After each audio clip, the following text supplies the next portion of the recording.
Hey, welcome in.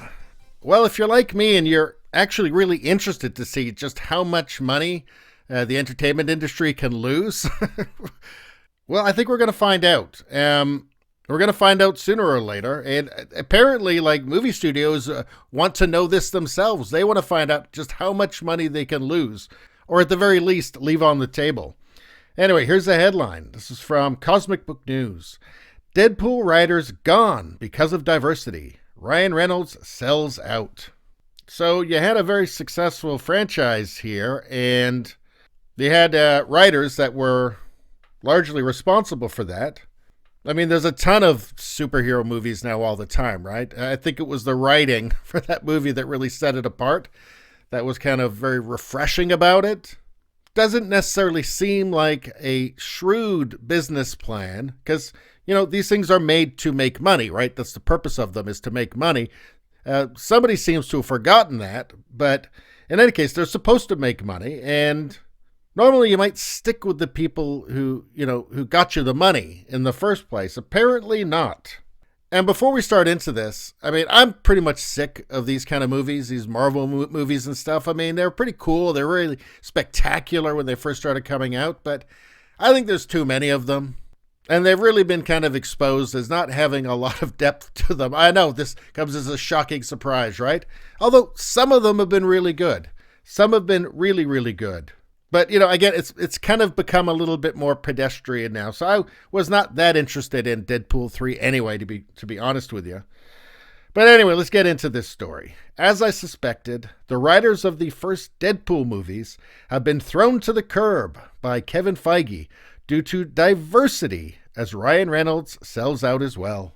It says on Friday, the news that Deadpool 3 is finally moving forward at Disney and Marvel Studios, but not with the writers who helped the franchise make over $1 billion, Rhett Reese and Paul Wernick. And, I get from not only a business perspective, but also just from an entertainment perspective, right?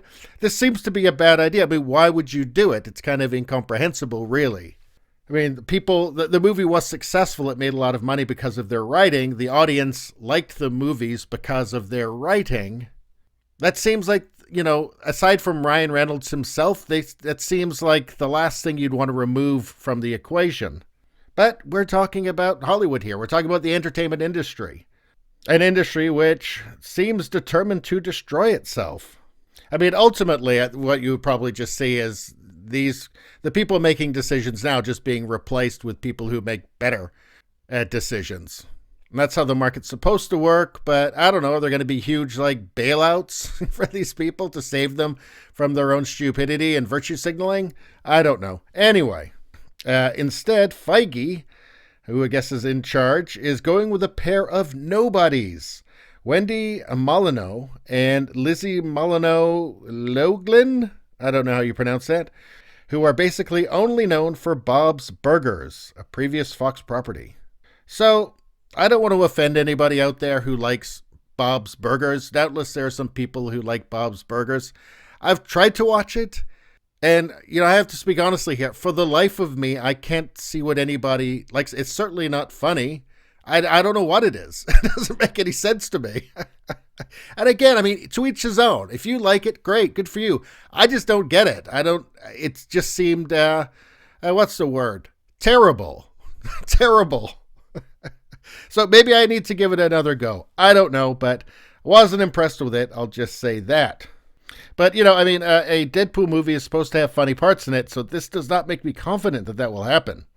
So here's a tweet here. What happened to Rhett Reese and Paul Wernick? And so I guess the answer is that because of current year, they replaced these very successful guys who created the franchise with two women. Because, again, current year. And, I can see the flaw in this logic. I really can. But anyway, let's continue. It says here, Hollywood about diversity and political correctness. Today's Hollywood is all about diversity and political correctness, which unfortunately is infecting the Marvel movies, and just like all the other properties it infects, will be destroying the MCU and Deadpool. Now, I heard also they're going to make an all-female Marvel movie. as well. And again, as I told you, my enthusiasm for this stuff has gone from being, really excited to these movies coming out to being like, whatever. So this doesn't help. This doesn't help. But anyway, I digress. Obviously, Ryan Reynolds doesn't have Rhett Reese and Paul Wernick's back, as he is set to return and star of Deadpool 3 at Marvel, and Reynolds also seems to have caved into Feige's demand to hire female writers. Again, obviously not the best people for the job, as Reese and Wernick performed a stellar job with the first 2 flicks, so why not bring them back? Oh, it's because they're men, right? Yep, that's why. It's not very logical. It doesn't make a lot of sense. And then it says here, what did that Marvel Studios producer say about men? Let's find out. Just going to interrupt for 1 second to say, if you like this content, subscribe so you can see more. Thanks a lot. Well, apparently, Marvel Studios producer said that X-Men is outdated. So what did she say? She said, I don't know where the future is going.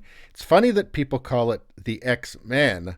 There's a lot of female superheroes in that X-Men group. So I think it's outdated, because women and go girl. I don't know where it's going to go. We'll see. So X-Men is outdated. So, I guess that's patriarchy and stuff. So we all need to be woke and understand how evil it was.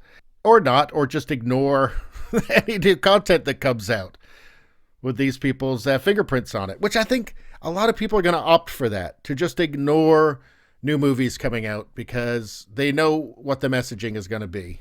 And it's not going to be, hey, here's a great story with great characters, enjoy yourself. It's not going to be that. But anyway, it does look like Reynolds did not have his these writers back here. He was apparently talking about how much he was looking forward to working with them while he was on Jimmy Fallon. I guess that didn't mean very much.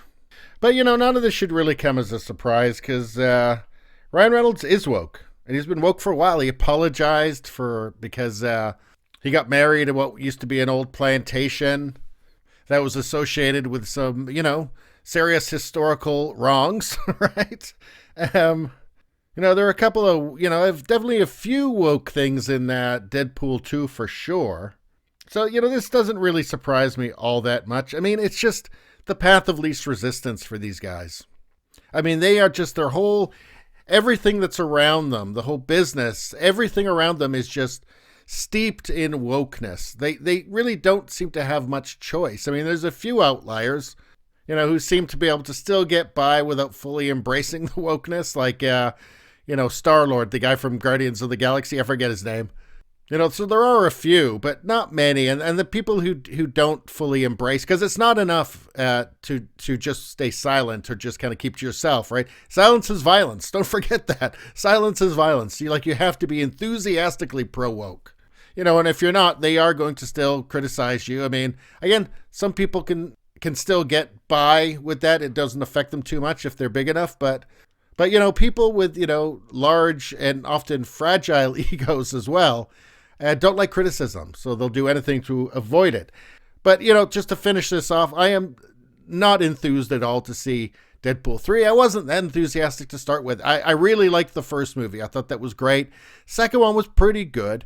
But the whole kind of superhero thing is just wearing a little bit thin, frankly.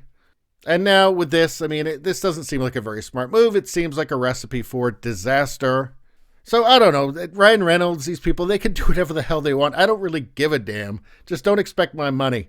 Anyway, that's all I got to say about that. Please subscribe, like, and share. That really helps me out. If you just like to listen, there's the podcast that's on pretty much every platform, including something called Deezer. What's that? I don't even know, but apparently I'm on it. Anyway, thanks a lot. I'll see you next time.